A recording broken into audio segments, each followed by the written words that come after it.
예레미야 선지자에게 하나님의 말씀이 임한 내용입니다. 하나님의 말씀이, 살아계신 하나님의 말씀이 임한다. 그건 뭐예요? 하나님이 내 안에 살아계시고 죄된 나를 용서해 주시고, 이렇게 보잘것없고 아무것도 아닌 하나님이 사용하셨던 선지자들 다 하나님의 종으로 하나님의 사람이지만 똑같아요. 죄인이에요. 근데 하나님이 특별히 세우셔서 그 사람을 통하여 하나님이 하고 싶으신 말씀을 선포케 하신 것이에요. 할렐루야. 오늘날도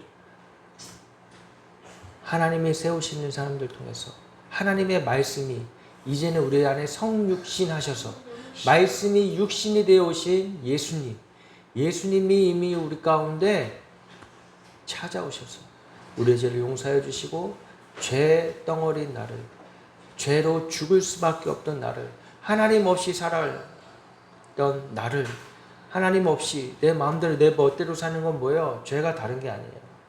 죄가 죄의 열매로 우리가 윤리 도덕적으로 짓는 죄, 그것도 당연히 지으면 안 되지만 그런 죄는 왜 짓습니까?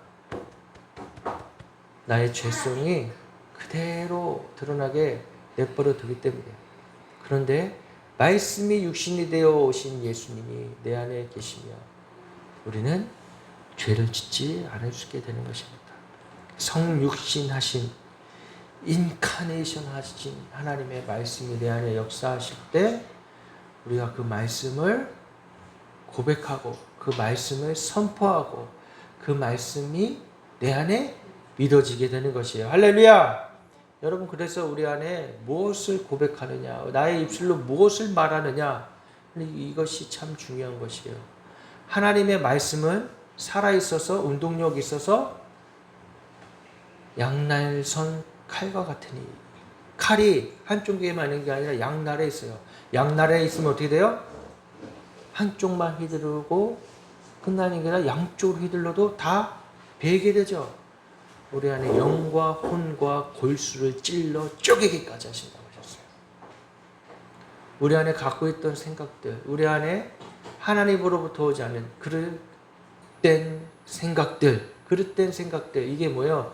진리가 아닌 것들, 변하는 것들, 이 세상에 추구하는 것들, 죄와 사망으로 이끌어가게 하는 그 모든 생각들을, 모든 사고들을, 가치관, 나에게 있는 그런 세계관을 다 바꾸고 멸하고 파괴할 수 있는 힘은 어디에 있는 거예요? 바로 생명의 말씀에 있는 것입니다. 할렐루야. 그래서 우리가 성경을 읽어야 되고 성경을 때로는 암송하고 사모해야 되는 거예요. 어린아이가 마치 젖을 사모하듯 사모하라고 하나님 말씀하셨어요. 어린아이가 엄마의 젖을 먹고 자라납니다. 그런 것처럼 우리가 하나님의 말씀을 아주 꿀보다 더 사모하며 달고 오묘한 이 말씀을 우리가 받아 먹어야 하는 것이에요.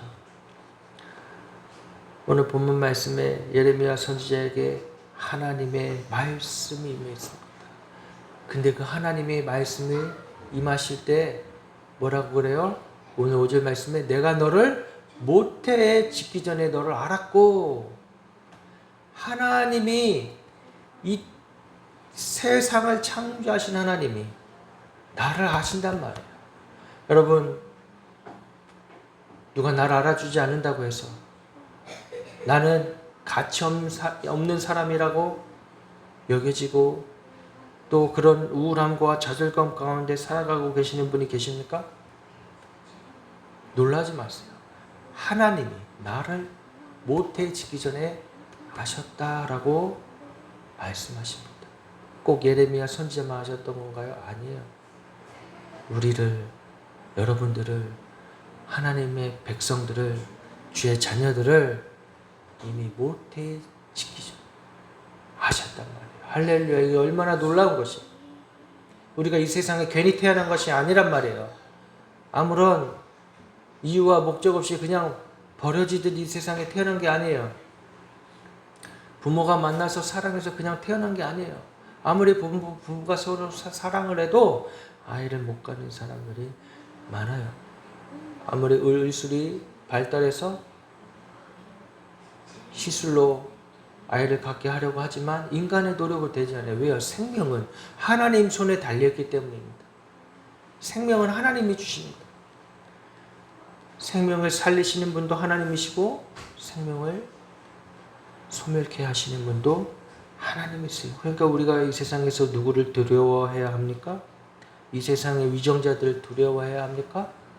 이 세상에 힘 있고 돈 있고 권력 있는 사람을 두려워해야 됩니까? 아니에요.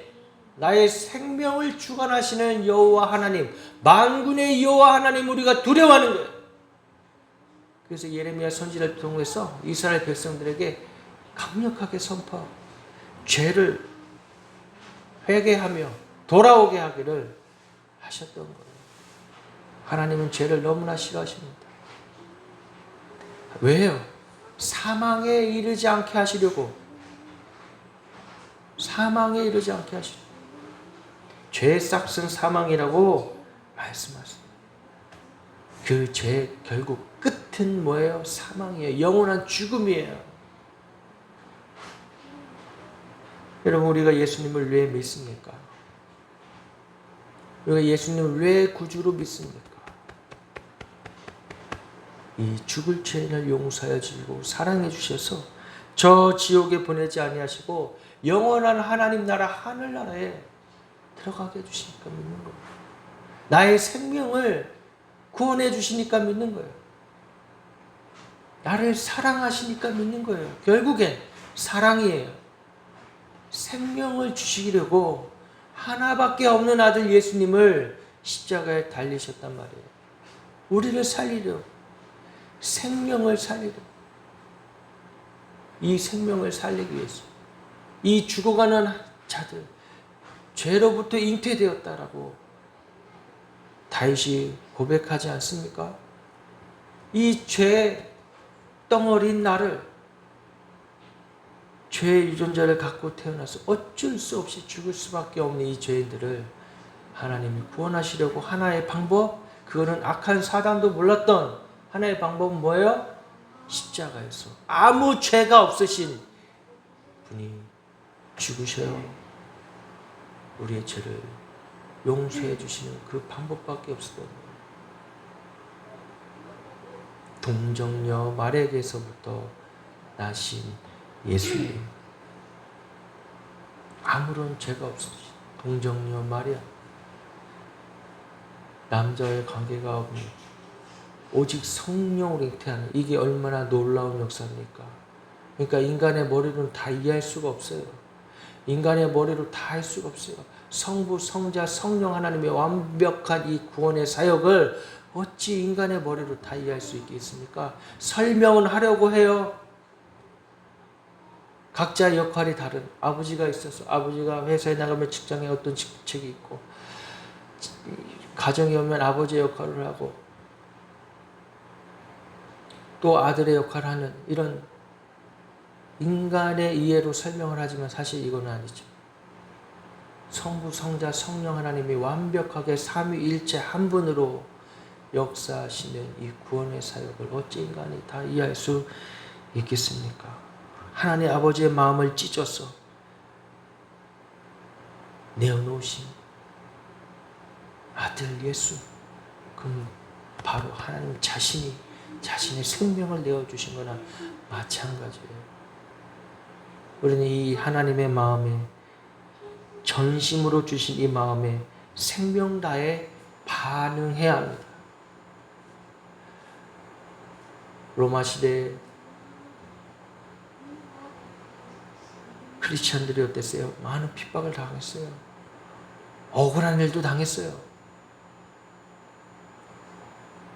로마 시내가 불에 타는 일이 있을 때 그 누명을 누구에게 씌웠습니까? 그리스도인들에게. 아무처럼 그리스도인들. 그러나 그들은 불평하지 아니하고 그것을 예수 믿는다는 이유 하나 때문에 미움받고 예수님 믿는 거 하나 때문에 누명에 씌어서 죽어갔던 많은 그리스도인들이 있습니다. 그럴 수 있는 이유는 생명 주신 예수님이 십자가에 달리셔서 죽으셨기 때문에 이 세상은 그걸 보기 원하는 것이죠. 이 세상은 교회를 향해서 보고 싶은 게 그거예요.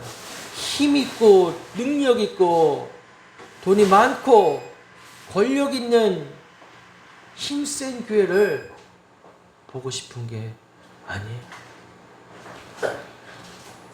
다윗과 같은 그런 강한 왕을 원하는 게 아니에요. 오늘날 이스라엘 아직도 예수님을 구주로 믿지 아니하고 예수님을 십자가에 달려 죽게 하신 자들이 누굽니까? 유대인들이에요.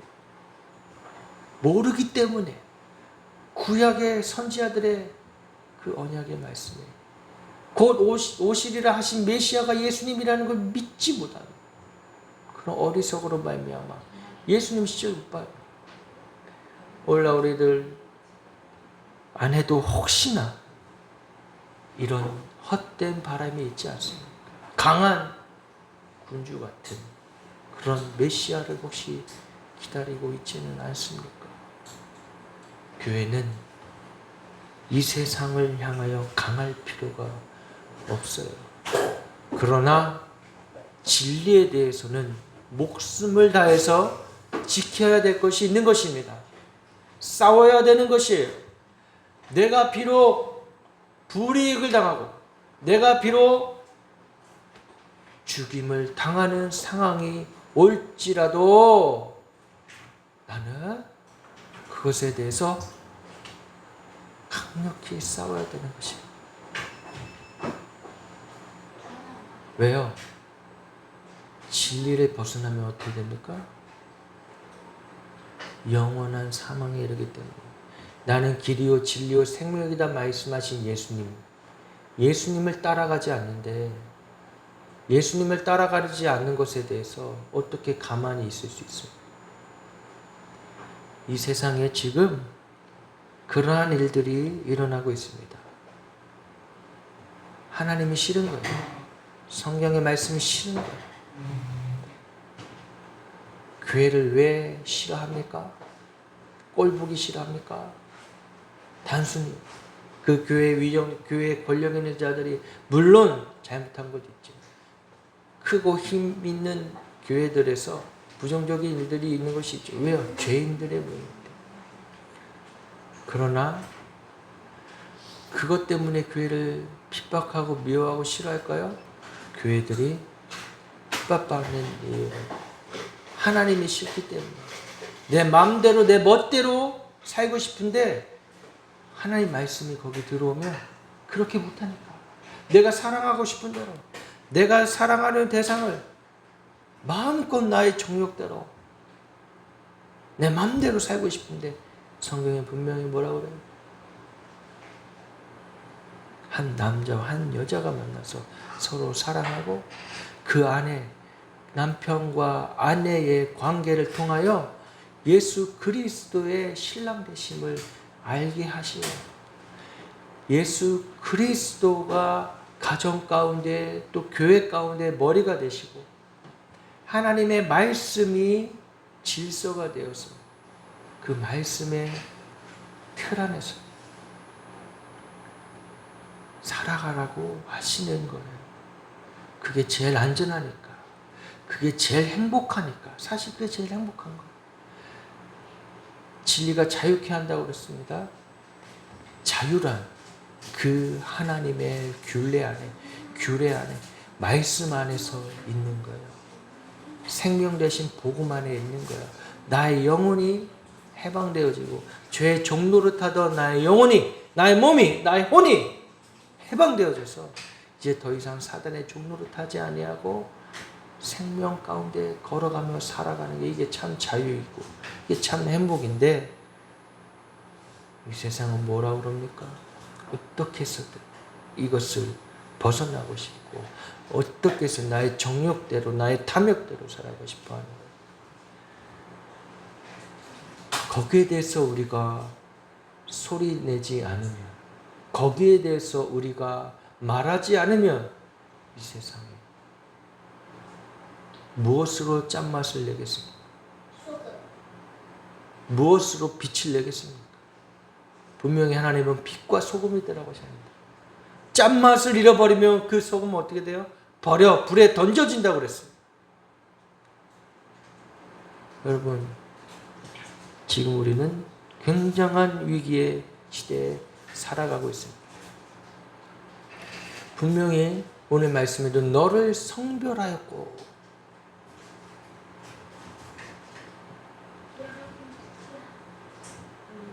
주님이 이 세상에 남자는 남자로 여자는 여자로 태어나게 하셨어요. 그래서 염색체도 달라요. 성염색체 분명히 달라요. 태어날 때 그거를 헷갈려서 태어나는 사람은 없어요. 그 태어난 이후에 잘못된 교육과 환경 가운데에서 혼돈하는 거예요.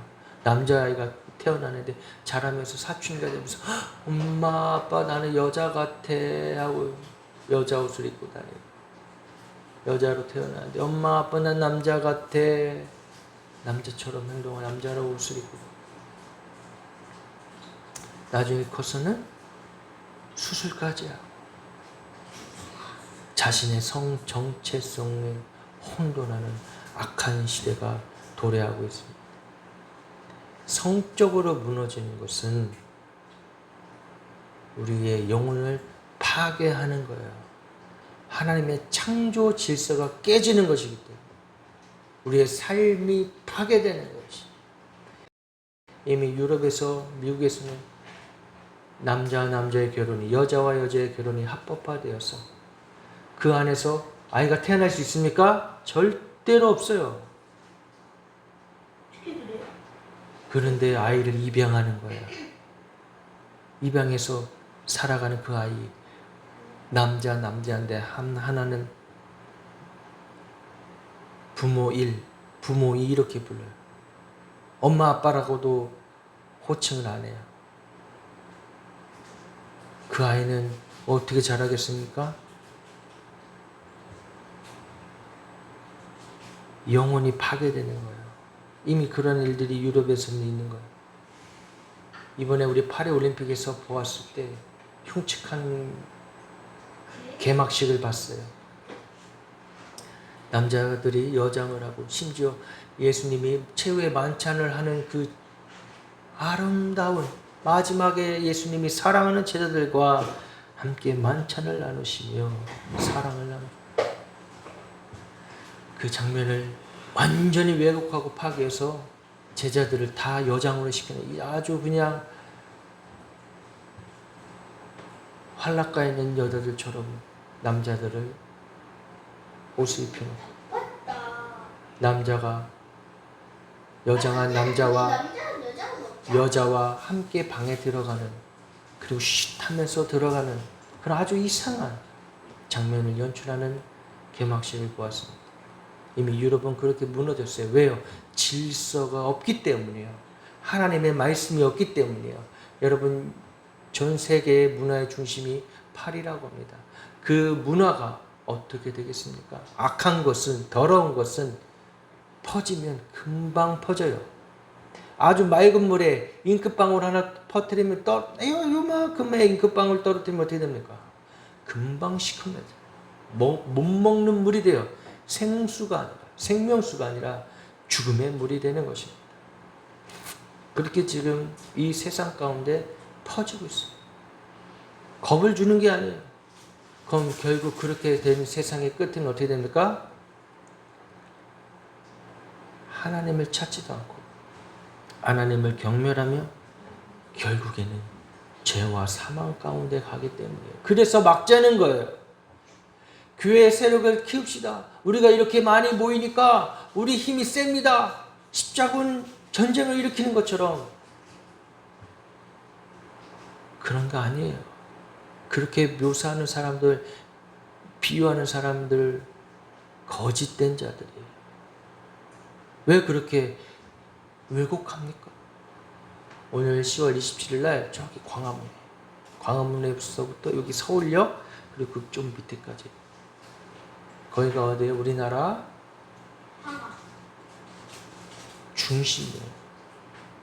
중심. 거기에 청와대도 있고 또 대통령이 용산에 집무실도 있고 그곳에서 사실은 세상에 많은 사람들이 집회를 합니다. 노동자들도 집회를 하고 우리의 의견을 들어주라. 우리의 임금을 올려주라. 뭐 이런 시위들도 많이 하고 또 촛불 집회라고 그래서 대통령을 하야시키는 그런 집회들도 있었어요. 그러나 오늘 10월 27일 날 우리나라에 있는 교회가 연합하여서 모이는 이 집회는 그거와는 전혀 성격이 다른 거예요. 우리 이익을 위해서 그런 게 정치 집단의 이념에 우리 이익을 위해 하는 게 아니에요. 우리가 살아갈 이 땅이 더럽혀지지 않고 죄악으로 물들지 않고 차별금지법이 통과되지 않기를. 차별금지법이 무엇이에요? 차별하지 말자는 거예요. 종교든 어떤 사람이든 그 누구든 좋죠. 사회적 약자를 차별하면 안 되죠. 그런데 이게 악용되면 어떻습니까? 인종이 다르다고 해서 차별하면 안 되죠. 이게 악용되어서 뭘 하려고 하는 거예요? 동성애를 합법화시키려는 거예요. 남자와 남자의 결혼, 여자와 여자의 결혼을 합법화해서 이미 남자와 남자, 여자 여자의 국민보험 적용하는 것을 허락했대요. 가정을 이뤄서 국민보험 건강 혜택을 받는 것을 허락을 했대요. 이게 더 나아가면 어떻게 되는 거예요? 남자와 여자가 만약에 승원이가 나중에 커서 아름다운 여성을 아내로 데려와야 되는데 어떤 남자를 데려오더니 엄마 아빠 이 사람이 며느리가 될 사람이에요. 내 아내가 될 사람이에요. 이러면 얼마나 끔찍하겠어요. 그래서 그것에 대해서 뭐를 하면 뭐라 한 사람 당사자가 기분 나빠서 난 이것에 대해서 모욕감을 느낍니다라고 인권위에 고발을 하면 잡혀가고 벌금을 내게 되는 끔찍한 일들이 벌어지게 된다는 것을 알아야 하는 것입니다. 그래서 그 법을 막자고 오늘 큰 집회가 열려요. 여러분 오해하지 마세요. 이것은 정치 이념의 싸움이 아닌 것이고 또 심지어 더 왜곡된 시각으로 바라보는 사람은 이 지금 현재 정권을 지키기 위한 교회의 몸부림이다라고 하는데 아니에요. 교회가 뭐 하려고요? 정치와 결탁해서 뭘 하려고요?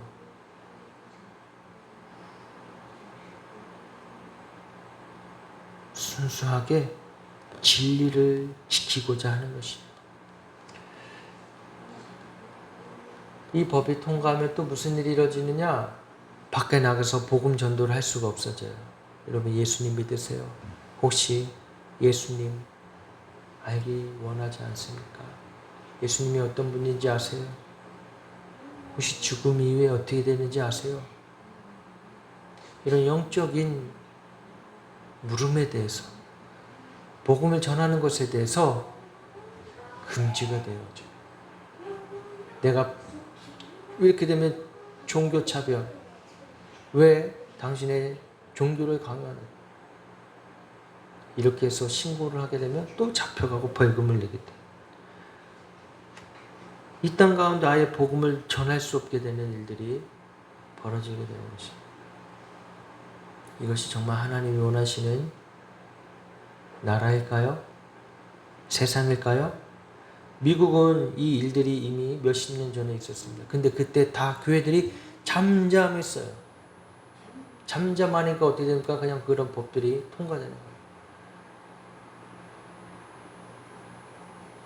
세상에 우리의 이익을 위해서, 우리의 필요를 위해서 주장하는 것이 아니라 하나님의 말씀이 온전히 이루어지고 이 하나님의 말씀이 하나님의 영광이 이 땅에 떨어지지 않으려고, 짓밟히지 않으려고 이미 하나님의 영광이 이 땅에 짓밟혀져서 많은 사람들에게 밟히고 있습니다. 그래서 어찌 보면 마지막에 우리의 생명을 다해 하나님의 이름을 높이고, 우리가 교회에서 찬양하죠. 예배하죠.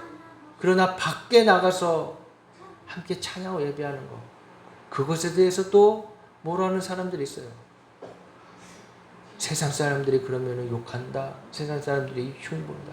아니요. 알아야죠. 선포해야 되죠.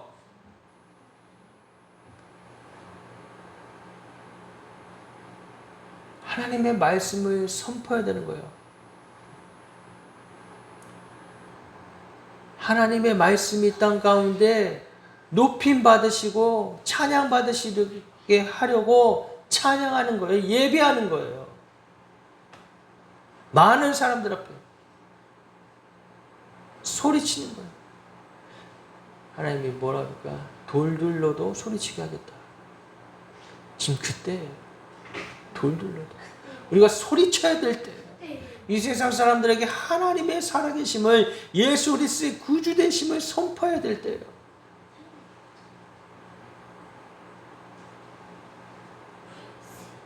우리는 그 믿음을 가지고 살아가야 될 자들입니다. 우리는 그 사랑으로 순종해야 될 때, 하나님이 우리가 주의 말씀에 순종하기를 기뻐하시는 분이십니다. 여호와께서 내게 이르시되 너는 아이라 말하지 말고 내가 너를 누구에게 보내든지 너는 가며 내가 내게 무엇을 명령한지 너는 말할지니라.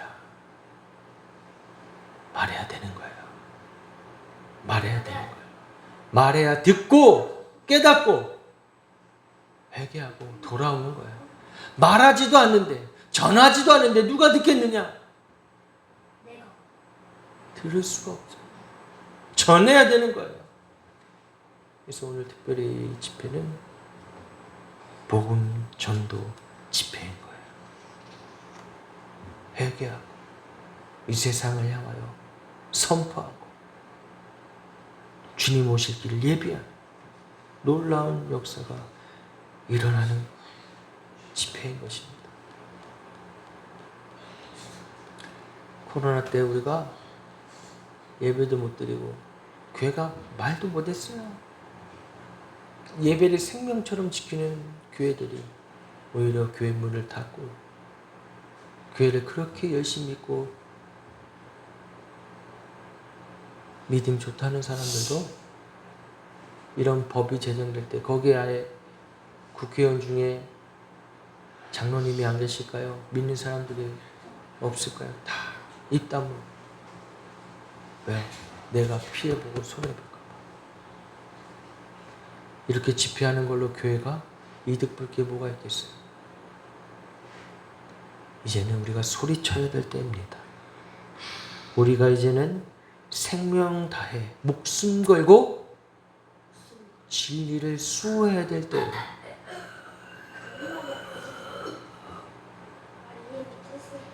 다 해봐야 죽는 거 아니겠어요? 이 세상 사람들도 그렇게 생각해요. 다 해봐야 죽는 거. 그래서 어떤 사람들이 나타납니까? 욜로족들이 나타나잖아요. 욜로. 그냥 내가 원하는 데, 내가 행복하고 내가 좋은 대로 살다 가자. 그냥 돈 얼마 있지도 않은 거 그냥 펑펑 써버리고. 욜로 하다 골로 간다고 농담조로 얘기하는 사람들도 있습니다. 근데 우리는 뭐예요? 욜로가 아니고 진리를 향해 생명으로 나아가는 겁니다. 내 목숨 누구 거예요? 내 심장 이거 뛰는 거 누가 뛰게 해주시는 거예요? 하나님 뛰게 해주시는 거예요. 하나님께 드리는 것입니다. 전쟁을 하는 기드온에게 항아리 준비해라, 횃불 준비해라, 나팔을 준비해라. 그래 그대로 따라했어요. 이유가 없어요. 왜요? 그것이 이 세상에 볼 때에는 어리석은 일 같지만 하나님이 하라는 대로 했을 때 이 선한 싸움에 승리하시기 때문입니다. 이 싸움은 누구에게 있는 거예요? 혈과 육의 싸움이 아니에요. 하나님이 하시는 싸움. 바알과 아세라에게 무릎 꿇지 않은 자들이 이제는 일어나서 주의 말씀을 선포하며 나아가며 싸울 때 교회가 생명 다해 지켜야 될 것은 하나님 말씀, 오직 복음. 이거 없으면 교회가 존재할 이유가 있습니까? 때로는 교회에서 구제사역만 하고 때로는 교회에서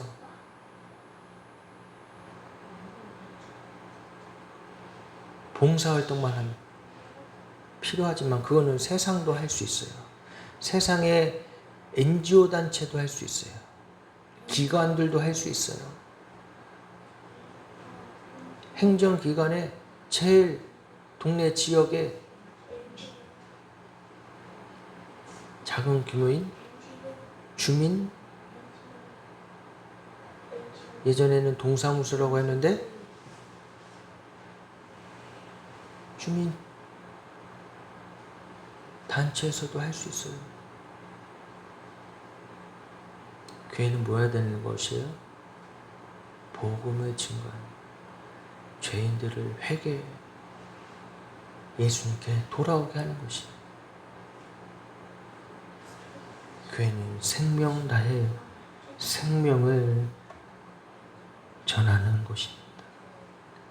그래서 여기서 더 나아가 미랄이 되라 주님 말씀하시잖아요. 하늘의 미랄이 되어서 죽어서 땅에 떨어져 심겨졌을 때 생명이 납니다. 그래서 오늘의 집회는 생명 다해 미랄이 되는 집회입니다. 교회의 세력을 과시하는 건 절대 아니에요. 그러려고 모이는 사람 하나도 없어. 아무리 큰 대형교회 목사님들도 참여해도 자기들을 내세우려고, 야 우리 교회 이만큼 참석했어. 아니에요. 그런 저급한 생각으로 모이는 사람들이 있겠습니까? 다 함께 한 마음 한 뜻 되었어. 한 영이요 한 진리신 예수 그리스도 그 영으로 하나 되어서 십자가를, 복음을, 우리의 죽음과 주 되신 예수님을 선포하는 자리가 되는 줄을 믿습니다. 우리도 함께 참여해서 아주 작은 무리지만 아주 미비하지. 저 모래밭에 특별 같지만 함께 주의 복음과 진리를 선포하고 주님 오실 길을 예비하는 우리 예수님교회 성도님 되시기를 주님의 이름으로 축복합니다. 우리 시간 함께 찬양하시고 주 앞에 기도하며 나아가시겠습니다.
약속을 지키시는 주 어둠 속에 빛이 되시는 그는 나의 하나님 우리 삶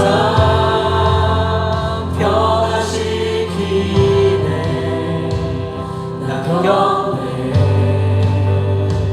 주 경외 우리 맘 회복하시네 나 경외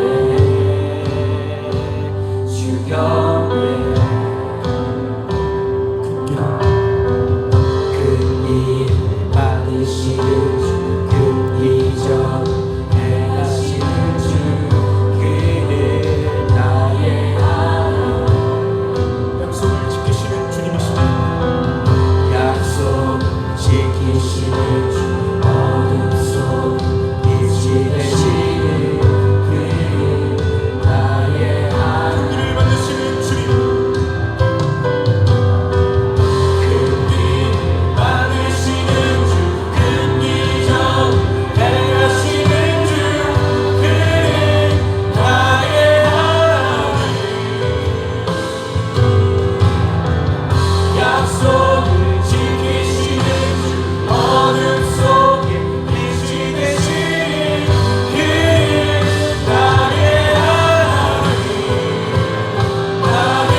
일하시네 주님 결코 멈추지 않네 주의 맛이 보이지 않아도 때로 느낄 수 없을 그때도 일하시네 주님 결코 주의 맛이 보이지 않아도 때로 느낄 수 없을 그때도 일하시네 주님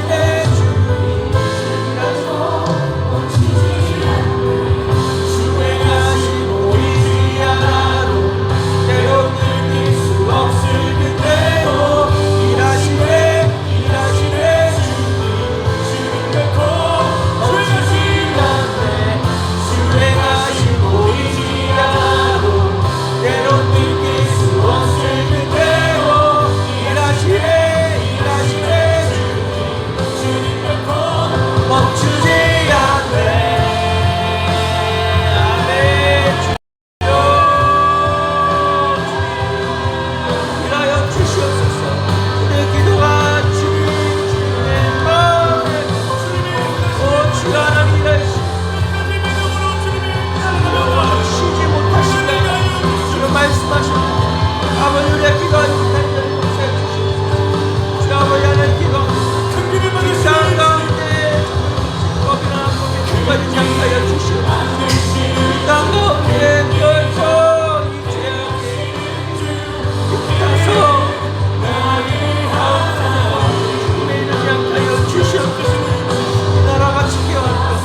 주님을 돌아볼 때마다 할렐루야. 하나님 아버지 감사합니다.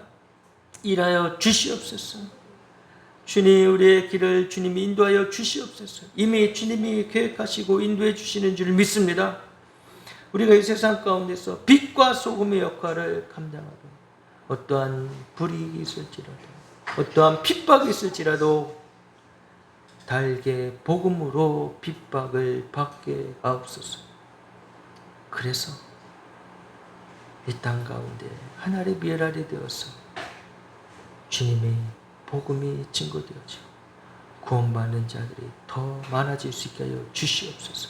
주님 오실 길을 예배하는 교회 될 수 있도록 축복해 주시고 오늘 집회 가운데 모인 사람들 안에 한 영으로 한 성령으로 주의 영으로 그리스도의 영으로 임하셔서 온전히 하나 되어서 아름다운 예배로 흠양하시는 예배로 주님 받아 주시옵소서. 감사드리며 예수님의 이름으로 기도드리옵나이다. 아멘.